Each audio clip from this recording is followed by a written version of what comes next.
जय हिंद। आप सभी को स्वागत है आपके अपने यूट्यूब चैनल राहुल स्टूडेंट में। दोस्तों आज की इसमें बात करने वाले हैं क्लास 10th इकोनॉमिक्स का चैप्टर जो है यह कोई भी नहीं है बल्कि इस यानी कि पूरा इकोनॉमिक्स से जितना भी क्वेश्चन निकलता है ना, ऑल चैप्टर का क्वेश्चन इस वीडियो में हम लोग बात करने वाले हैं और ऑब्जेक्टिव क्वेश्चन इस वीडियो में हम लोग करने वाले हैं।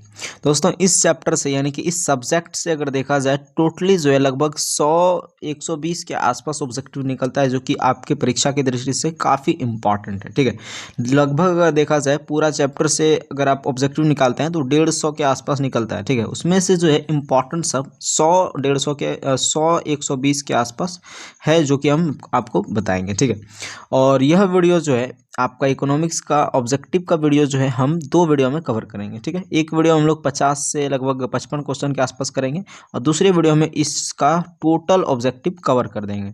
तो यह वीडियो जो है आपका पार्ट 1 होने वाला है। ठीक है, तो चलिए बिना देरी के इस वीडियो को स्टार्ट करते हैं और उसके बाद फिर सब्जेक्टिव क्वेश्चन भी हम लोग करेंगे। सबसे पहला क्वेश्चन है कि अर्थशास्त्र के जनक या पिता किसे कहा जाता है? अर्थशास्त्र के जनक या पिता किसे कहा जाता है? ऑप्शन है अरस्तु को, सुकरात, इरेटोस्थनीज या एडम स्मिथ। याद रखिएगा अर्थशास्त्र के पिता एडम स्मिथ को कहा जाता है। किसे कहा जाता है? एडम स्मिथ को। ठीक है, अगला क्वेश्चन है भारत की आर्थिक व्यवस्था कौन सी है? इनमें है भारत की आर्थिक व्यवस्था, आपको बताना है इनमें भारत की आर्थिक व्यवस्था कौन है? समाजवादी भारत की आर्थिक व्यवस्था है, पूंजीवादी या मिश्रित या कोई नहीं? देखिए भारत की आर्थिक व्यवस्था की अगर बात करें तो वो मिश्रित है। क्या है? भारत की अर्थव्यवस्था क्या है? मिश्रित है। ठीक है, आर्थिक व्यवस्था पूछे, अर्थव्यवस्था पूछे, भारत की अर्थव्यवस्था मिश्रित है। यहाँ समाजवादी भी है, पूंजीवादी भी है। सम्यक विकास की प्रक्रिया किससे संबंधित है? सम्यक विकास, सम्यक यानी सभी की विकास है ना। सम्यक विकास की प्रक्रिया क्या सभी वर्ग से संबंधित है? निम्न वर्ग से, उच्च वर्ग से, कोई नहीं? याद रखिएगा सम्यक विकास की प्रक्रिया सभी वर्ग से संबंधित है। ठीक है, सम्यक विकास की प्रक्रिया किससे संबंधित है? सभी वर्ग से संबंधित है। अगला है भारत में नीति आयोग की स्थापना कब हुई थी? 2015 में, 1951, 1950, 2005? भारत में नीति आयोग की स्थापना याद रखिएगा 2015 ईस्वी में हुई थी भारत में नीति आयोग की स्थापना। अगला क्वेश्चन है किसे पिछड़ा राज्य कहा जाता है? किसे जो है पिछड़ा राज्य की श्रेणी में गिनाया जाता है? बिहार, केरल, दिल्ली या पंजाब? याद रखिएगा बिहार जो है सबसे पिछड़ा राज्य की श्रेणी में गिनाया जाता है। अगला क्वेश्चन है भारत में योजना आयोग का गठन कब हुआ था? क्वेश्चन क्या है? भारत में योजना आयोग का गठन कब हुआ था? 15 मार्च 1950, 15 सितंबर 1950, 15 अक्टूबर 1951 या कोई नहीं? याद रखिएगा इसका आंसर हो जाएगा 15 मार्च 1950। कब हुआ था? 15 मार्च 1950 को। ठीक है, अगला क्वेश्चन है कि जिस देश का राष्ट्रीय आय अधिक होता है वह देश क्या कहलाता है ना? जिस देश की राष्ट्रीय आय अधिक हो वह देश कौन सा देश कहलाता है? देखिए राष्ट्रीय आय जिस देश की अधिक होती है क्या वो विकसित देश कहलाएगा, अविकसित देश कहलाएगा, अर्धविकसित या कोई नहीं? याद रखिएगा जिस देश की राष्ट्रीय आय अधिक है वो निश्चित तौर पर एक विकसित देश की श्रेणी में आएगा। ठीक है, अगला है बिहार के किस जिले का प्रति व्यक्ति आय? क्या है क्वेश्चन? बिहार के किस जिले का प्रति व्यक्ति आय सर्वाधिक है? मतलब कौन सा जिला जो है जहाँ की प्रति व्यक्ति आय, प्रत्येक व्यक्ति का जो है आय है वो सर्वाधिक है? गया का, पटना का, शिवहर का, नालंदा का? याद रखिएगा बिहार का सबसे प्रति व्यक्ति आय कमाने वाला जिला है वो है पटना, यानी कि यहाँ पे जो है प्रति व्यक्ति आय सर्वाधिक है बिहार के अन्य जिले से। ठीक है, 2008-9 के अनुसार भारत की औसत प्रति व्यक्ति आय कितनी है? 2008-9 के अनुसार भारत की औसत प्रति व्यक्ति आय 2008-9 के अनुसार कितनी थी? ऑप्शन है 54,850, 25,494 या 16,984 या सभी?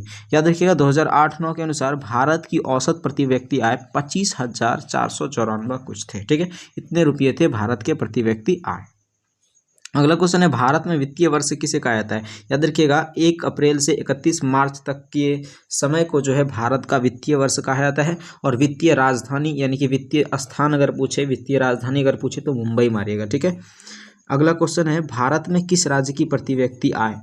क्या है क्वेश्चन? भारत में किस राज्य की प्रति व्यक्ति आय? अब यहाँ पे पूछा जा रहा है किस राज्य की, किस जिले की? बिहार के किस जिले की? तो पटना याद रखिएगा। ठीक है, भारत में किस राज्य की प्रति व्यक्ति आय सर्वाधिक है? चंडीगढ़, गोवा, हरियाणा या फिर सभी? याद रखिएगा सबसे इसमें अगर देखा जाए प्रति व्यक्ति आय जिसकी सर्वाधिक है वो है गोवा। छोटा सा देश है गोवा। ठीक है, मतलब छोटा सा राज्य है गोवा जिसकी प्रति व्यक्ति आय इन सभी राज्यों की तुलना में क्या है? अधिक है। अगला क्वेश्चन है कौन योजना आयोग के पदेन अध्यक्ष होते हैं? योजना आयोग के पदेन अध्यक्ष कौन होते हैं? योजना मंत्री या राष्ट्रपति या प्रधानमंत्री या फिर सभी? याद रखिएगा प्रधानमंत्री जो है योजना आयोग के पदेन अध्यक्ष होते हैं। क्लियर है। अगला क्वेश्चन देखते हैं। अगला क्वेश्चन है कि कृषि क्षेत्र को प्राथमिक औद्योगिक क्षेत्र को द्वितीयक, देखिए कृषि क्षेत्र को क्या कहते हैं, प्राथमिक क्षेत्र, औद्योगिक क्षेत्र को द्वितीयक क्षेत्र, और तृतीयक क्षेत्र में क्या आता है, मतलब देखिए तृतीयक क्षेत्र में कौन सा क्षेत्र आता है, उद्योग तो हो गया द्वितीयक क्षेत्र में, कृषि हो गया प्राथमिक क्षेत्र में, और तृतीयक क्षेत्र में आता है सेवा। क्या आता है, सेवा जो है तृतीयक क्षेत्र में आता है। सेवा किस में आता है, तृतीयक क्षेत्र के अंतर्गत आता है। ठीक है। साख का क्या अर्थ है, देखिए साख का अर्थ है ऋण लेने की यानी लौटाने की क्षमता। अगर आप कोई रख रहा है तो उसको हम लोग साख कहते हैं। ठीक है। ऋण लौटाने की अगर क्षमता किसी में है या फिर वो विश्वास कर रहा है। ठीक है। साख का क्या अर्थ है, विश्वास करना या ऋण लौटाने की क्षमता, दोनों हो जाएगा यहाँ पे। ठीक है। अगला क्वेश्चन है मुद्रा। मुद्रा वह धुरी है जिसके चारों ओर संपूर्ण आर्थिक विज्ञान चक्कर काटता है। मुद्रा क्या है, वह धुरी है जिसके चारों ओर संपूर्ण आर्थिक विज्ञान क्या करता है, चक्कर काटता है। यह किसने कहा था, ऑप्शन है भीगू ने कहा था, प्रोफेसर मार्शल, क्राउथर, या फिर सभी। याद रखिएगा मुद्रा जो है एक वैसा धुरी है जिसके चारों ओर संपूर्ण अर्थव्यवस्था यानी संपूर्ण आर्थिक विज्ञान चक्कर काटता है। यह किसने कहा था, क्राउथर ने कहा था। किसने कहा था, क्राउथर। याद रखिएगा। ठीक है। क्राउथर ने कहा था मुद्रा एक ऐसी धुरी है जिसके संपूर्ण यानी कि जिसके चारों ओर जो है आर्थिक विज्ञान क्या करता है, चक्कर काटता है। अगला क्वेश्चन है भारत के केंद्रीय बैंक कौन है। इनमें से भारत का केंद्रीय बैंक अगर देखा जाए कौन है, केंद्रीय बैंक पूछा जा रहा है। क्या पूछा जा रहा है, केंद्रीय बैंक। भारत के केंद्रीय बैंक कौन है, तो आपका सिंपल से पता है भाई, reserve bank of India Bharat के क्या है, केंद्रीय बैंक है। ठीक है। अगला क्वेश्चन है उत्पादन एवं आय। क्या उत्पादन एवं आय गणना विधि आर्थिक दृष्टिकोण से क्या है, उत्पादन एवं आय गणना विधि आर्थिक दृष्टिकोण से क्या होती है या फिर क्या है। ठीक है। उत्पादन एवं आय गणना विधि आर्थिक दृष्टिकोण से क्या होती है। देखिए ऑप्शन में है वैज्ञानिक, उत्पादन एवं आय गणना विधि क्या वैज्ञानिक विधि है, या फिर ऑप्शन अगला है सहज होती है उत्पादन एवं आय गणना विधि, व्यावहारिक होती है, या ऑल। याद रखिएगा वैज्ञानिक तौर पे भी होती है उत्पादन एवं आय गणना विधि, सहज भी होती है और व्यावहारिक भी होती है, तो ऑल हो जाएगा आपका आंसर। ठीक है। कौन विधि ग्राह्य मुद्रा है, विधि ग्राह्य मुद्रा कौन है। ठीक है। विधि ग्राह्य मुद्रा के अंतर्गत कौन आएगा, चेक, ड्राफ्ट, या 10 रुपया का नोट, या फिर ऑल। 10 रुपया का नोट जो है विधि ग्राह्य मुद्रा के अंतर्गत आएगा। ठीक है। अगला क्वेश्चन है एटीएम का अर्थ क्या है। क्या है एटीएम, एटीएम का अर्थ मतलब फुल फॉर्म क्या है। देखिए स्वचालित टेलर मशीन, स्वचालित टाइम मशीन, या स्वचालित टेकिंग मशीन, या कोई नहीं। देखिए एटीएम का अगर इंग्लिश में अगर पूछा जाए फुल फॉर्म तो ऑटोमेटेड टेलर मशीन होता है। ठीक है। Automated teller machine. लेकिन अगर इसका हिंदी में देखा जाए तो इसका क्या होता है, स्वचालित, ऑटोमेटेड स्वचालित टेलर मशीन। ठीक है। अगला क्वेश्चन है विनिमय का सर्वोत्तम माध्यम क्या है। विनिमय का सर्वोत्तम माध्यम क्या माना जाता है, विनिमय का सर्वोत्तम माध्यम क्या माना जाता है। ऑप्शन है चेक, मुद्रा, प्रतिज्ञा, या फिर प्रतिज्ञा पत्र, या फिर ऑल। याद रखिएगा विनिमय करने का सबसे सर्वोत्तम माध्यम मुद्रा को माना जाता है। क्या माना जाता है, मुद्रा को। ठीक है। भारतीय रिजर्व बैंक की स्थापना कब हुई थी, क्या है, भारतीय रिजर्व बैंक की स्थापना कब हुई थी, 1935, 1948, 1951, या फिर 1934। याद रखिएगा इसका राइट आंसर हो जाएगा 1935 में भारतीय रिजर्व बैंक की स्थापना हुई थी। अगला है व्यावसायिक बैंक का राष्ट्रीयकरण कब किया गया था। अगला क्वेश्चन क्या है, व्यावसायिक बैंक का राष्ट्रीयकरण कब किया गया था, 1969 को, 1980 को, 1966 को, या 1975 को। याद रखिएगा व्यावसायिक बैंक का राष्ट्रीयकरण 1969 ईस्वी को किया गया था। कब किया गया था, 1969 ईस्वी को व्यावसायिक बैंक का राष्ट्रीयकरण किया गया था। अगला क्वेश्चन है गैर संस्थागत वित्त प्रदान करने वाला सबसे लोकप्रिय साधन क्या है। गैर संस्थागत वित्त प्रदान करने वाला, गैर संस्थागत यानी गैर कोई मतलब गैर पड़ गया उसमें जो है वित्त प्रदान करने वाला, सहायता प्रदान करेगा, मनी प्रॉब्लम समाप्त करने वाला लोकप्रिय सबसे लोकप्रिय साधन क्या माना जाता है, रिश्तेदार, व्यापारी, या सरकारी बैंक, या फिर महाजन। गैर संस्थागत वित्त प्रदान करने वाला सबसे जो है एकदम सुगम और सबसे लोकप्रिय साधन जो माना जाता है वो माना जाता है महाजन। ठीक है। ये अगला क्वेश्चन है भारत में सहकारी आंदोलन क्या है, भारत में सहकारिता आंदोलन, भारत में सहकारिता आंदोलन का प्रारंभ कब हुआ था, भारत में सहकारिता आंदोलन का प्रारंभ कब हुआ था। याद रखिएगा 1904 ईस्वी में भारत में सहकारिता आंदोलन का प्रारंभ हुआ था। यहाँ से आप चाहें तो इसका एक स्क्रीनशॉट लेकर के इसका नोट्स बना सकते हैं। ठीक है। चलिए अगला क्वेश्चन अब हम लोग देखते हैं। से भारत की वित्तीय राजधानी किस शहर को कहा जाता है? अभी आपको बताया था ऐसा ही क्वेश्चन कि भारत की वित्तीय राजधानी किस शहर को कहा जाता है। एक और क्वेश्चन इसी तरह से था कि भारत का वित्तीय वर्ष किसे कहा जाता है? याद रखिएगा 1 अप्रैल से 31 मार्च को वित्तीय वर्ष कहा जाता है। भारत की वित्तीय राजधानी किस शहर को कहा जाता है? मुंबई को, दिल्ली को, बेंगलोर को या पटना को? याद रखिएगा मुंबई को भारत की वित्तीय राजधानी कहा जाता है। क्या कहा जाता है? भारत की वित्तीय राजधानी। भारत में सेवा क्षेत्र की सामान्यतः कितने भागों में बांटा जा सकता है? सेवा क्षेत्र को सामान्यतः कितने भागों में बांटा जा सकता है भारत में? ठीक है, भारत में सेवा क्षेत्र को सामान्यतः कितने भागों में बांटा सकता है? याद रखिएगा 2 भागों में। कितने भागों में? 2 भागों में। ठीक है। अगला क्वेश्चन है, बिहार एक राज्य है, कैसा राज्य है बिहार? बिहार एक कैसा राज्य है? क्या उद्योग प्रधान राज्य है बिहार, कृषि प्रधान, खनिज प्रधान या फिर ऑल? याद रखिएगा बिहार की अगर बात किया जाए, बिहार एक हमारा कृषि प्रधान राज्य है। कैसा है? कृषि प्रधान राज्य है। ठीक है। अगला क्वेश्चन है, इनमें कौन बीमारू राज्य नहीं है? बीमारू राज्य कौन नहीं है? ठीक है, बीमारू राज्य की श्रेणी में कौन नहीं आता है? बिहार, मध्य प्रदेश, उड़ीसा या कर्नाटक? याद रखिएगा इसका राइट आंसर हो जाएगा कर्नाटक। ठीक है, कर्नाटक। कर्नाटक जो है बीमारू राज्य की श्रेणी में नहीं आता है और ये क्वेश्चन कई बार पूछ चुका है, मोस्ट वीवीआई क्वेश्चन है ये। ठीक है। वैश्वीकरण के मुख्य अंग कितने होते हैं?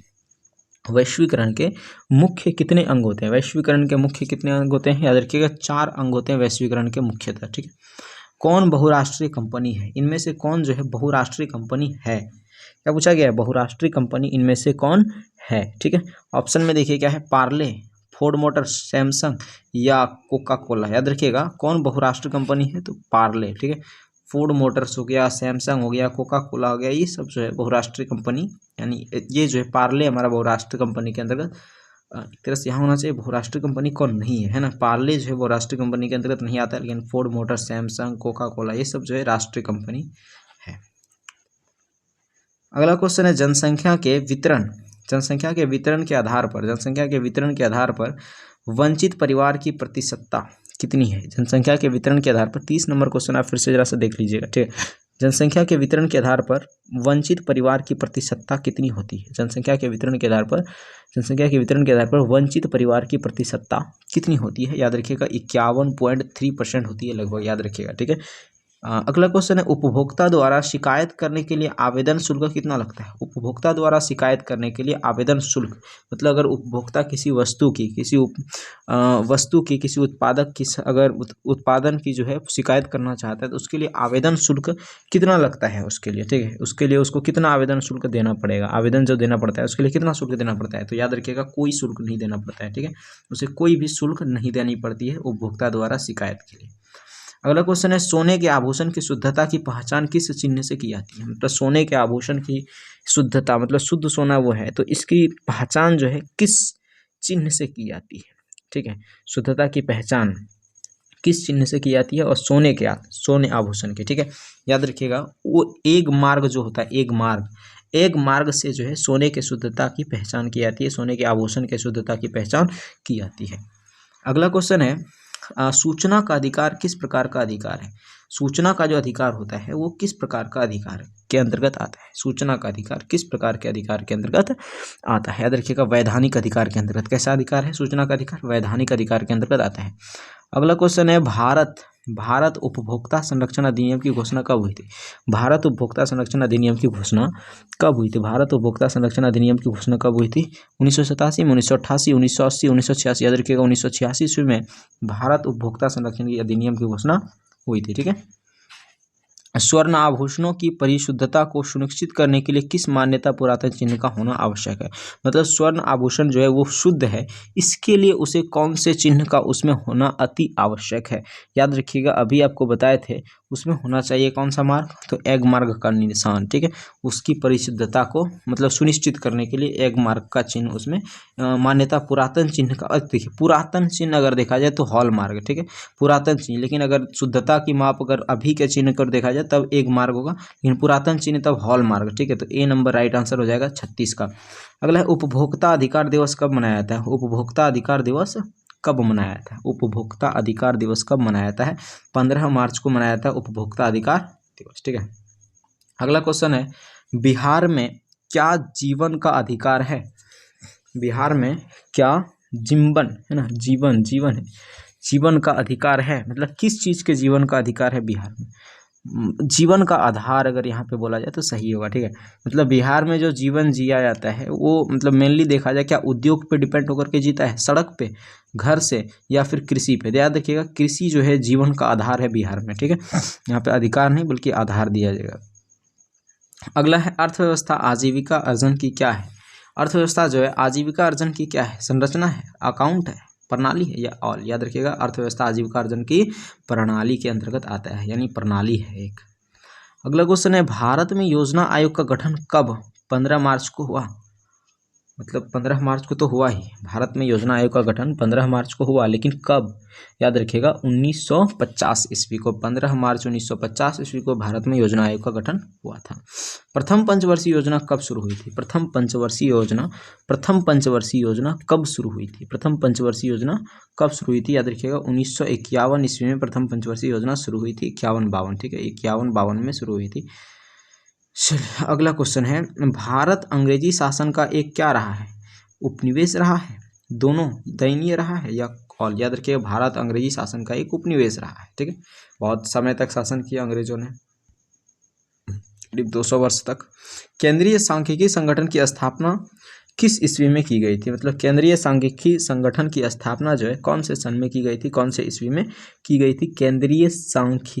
केंद्रीय सांख्यिकी संगठन की स्थापना, है ना, केंद्रीय सांख्यिकी संगठन की स्थापना 1954 ईस्वी में की गई थी, याद रखना है।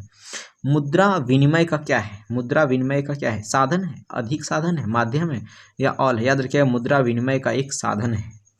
भारत की वित्तीय राजधानी, ये क्वेश्चन रिपीटेड हो गया, भारत की वित्तीय राजधानी वही मुंबई है ना।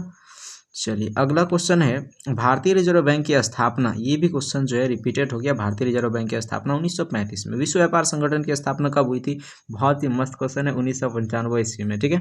1995 में विश्व व्यापार संगठन की स्थापना हो गई थी। जागो डैश जागो, याद रखिएगा जागो ग्राहक जागो, ठीक है, जागो ग्राहक जागो।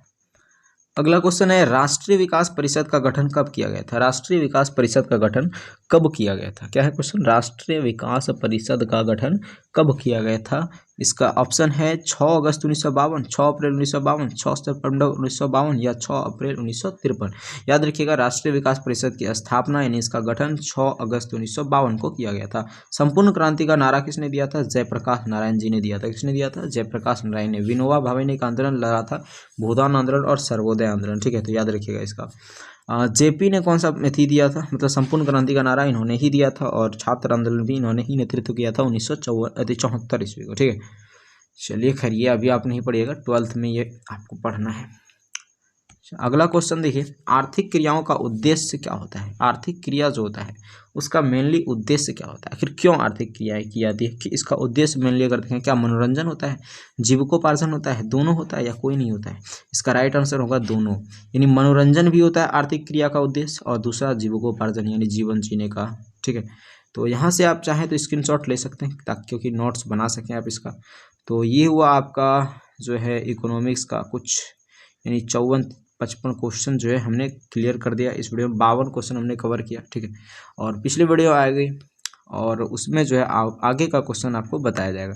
तो मिलते हैं हम लोग अगले वीडियो में, तब तक के लिए जय हिंद जय भारत।